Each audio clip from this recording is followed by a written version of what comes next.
Hello मित्रों और विद्यार्थियों, मैं आज आपको लोथल के बारे में बताऊंगा। हड़प्पा सभ्यता का एक स्थल है लोथल, और लोथल की क्या स्थिति है इसके बारे में आपको बताऊंगा। देखिए, लोथल जो है एक स्थल है हड़प्पा सभ्यता का, और सन 1900 इसका जो उत्खनन करता है वो जो है रंगनाथ राव है, और सन 1957 में जो है इसका जो उत्खनन किया गया, और ये जो है भोगवा नदी के किनारे है, और ये स्थल जो है गुजरात में पड़ता है।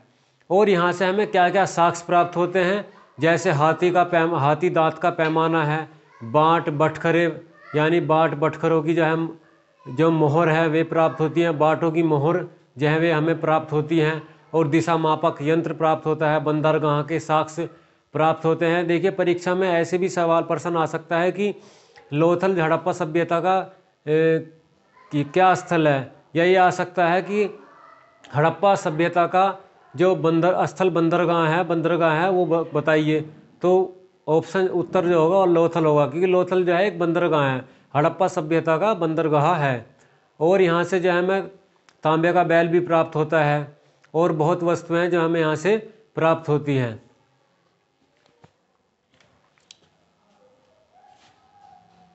स्थल लोथल,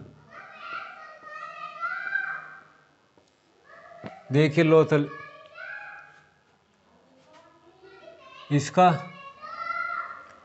नदी भोगवा नदी है उत्खननकर्ता।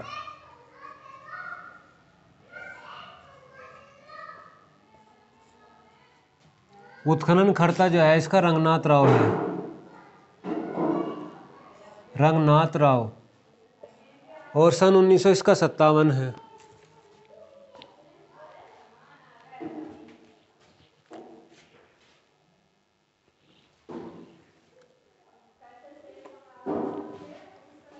इसका जो सन है सन 1957। राज्य जो है गुजरात है, यानी का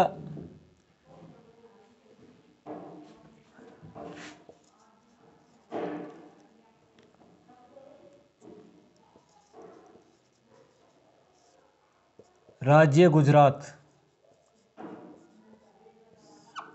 यानी का ये जो स्थल है ये गुजरात राज्य में पड़ता है, भोगवा नदी के किनारे पड़ता है। अब मैं इसके आपको साक्ष्य लिखवाता हूँ।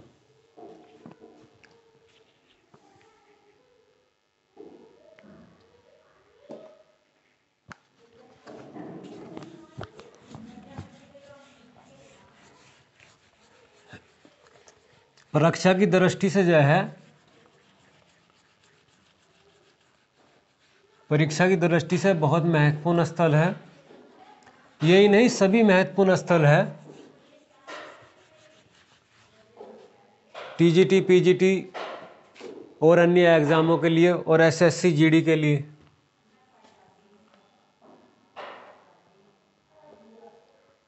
अब देखिए यहाँ से क्या क्या साक्ष्य प्राप्त होते हैं।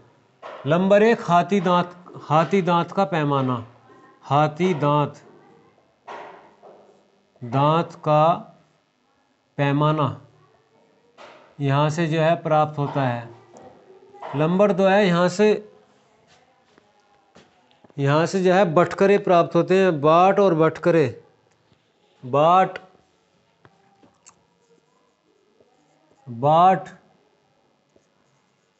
बटखरे, यानी का मोहर, यानी का इनकी मोहर प्राप्त हुई है, मोहर। तीसरा है, यहां से हमें दिशा मापक यंत्र प्राप्त हुआ है, दिशा मापक यंत्र। चौथा, हमें यहां से बंदरगाह के साक्ष्य प्राप्त हुए हैं, बंदरगाह के साक्ष्य। इसका आप स्क्रीनशॉट ले सकते हो।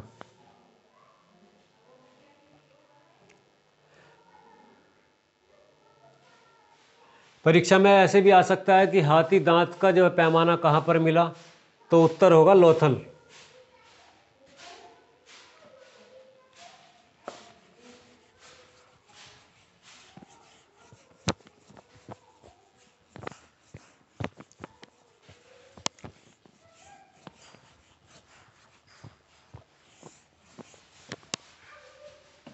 नंबर 5, यहाँ से जो है हमको खरगोश के साक्ष्य मिलते हैं। खरगोश के साक्ष्य, खरगोश व तोता के साक्ष्य, तोता के साक्ष्य।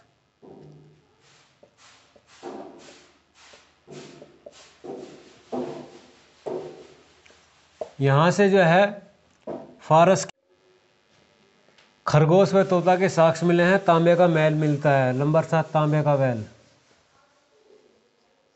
तांबे का बैल, तांबे का बैल प्राप्त होता है। फारस व मेसोपोटामिया। देखिए मेसोपोटामिया जो है ये इराक का नाम है, मेसोपोटामिया। और फारस जो है ईरान का नाम है। ध्यान करना, पहले ईरान को फारस कहा जाता था। तो फारस व मेसोपोटामिया की जो मोहर प्राप्त हुई है वे बेलनाकार है।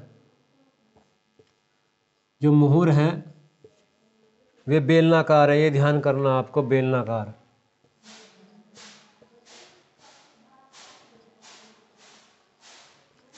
बेलनाकार है, स्क्रीनशॉट ले सकते हो।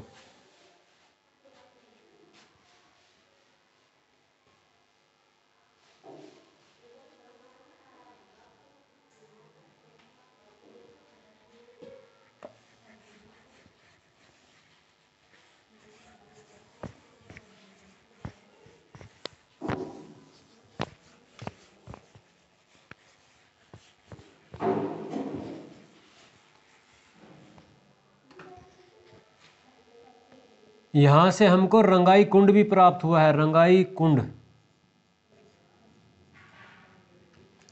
और यहां से हमें जो है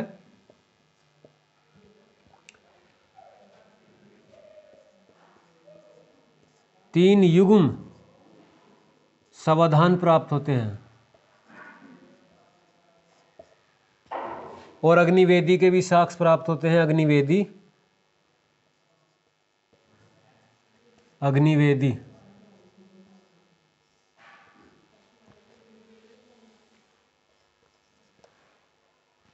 ये ध्यान रखना है कि हड़प्पा जो सभ्यता है, हड़प्पा सभ्यता की मोहर जो है वो आयताकार थी।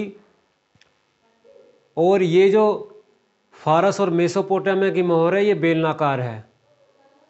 प्रश्न ये आ जाए कि हड़प्पा सभ्यता की मोहर कैसी थी, तो आयताकार। और हड़प्पा सभ्यता का आकार कैसा था, त्रिभुजाकार। हड़प्पा सभ्यता के नगरों का आकार कैसा था, आयताकार या वर्गाकार। और फारस और मेसोपोटामिया की मोहर कैसी थी, तो बेलनाकार।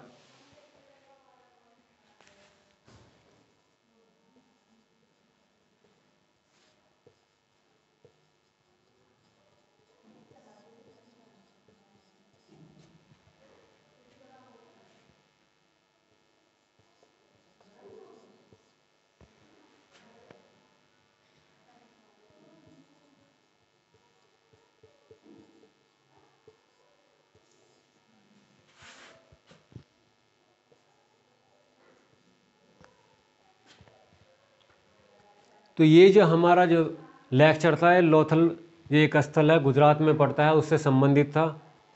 और जैसे मैंने आपको बताया हड़प्पा सभ्यता, हड़प्पा सभ्यता को सिंधु सभ्यता भी कहते हैं, सिंधु सभ्यता भी कहते हैं।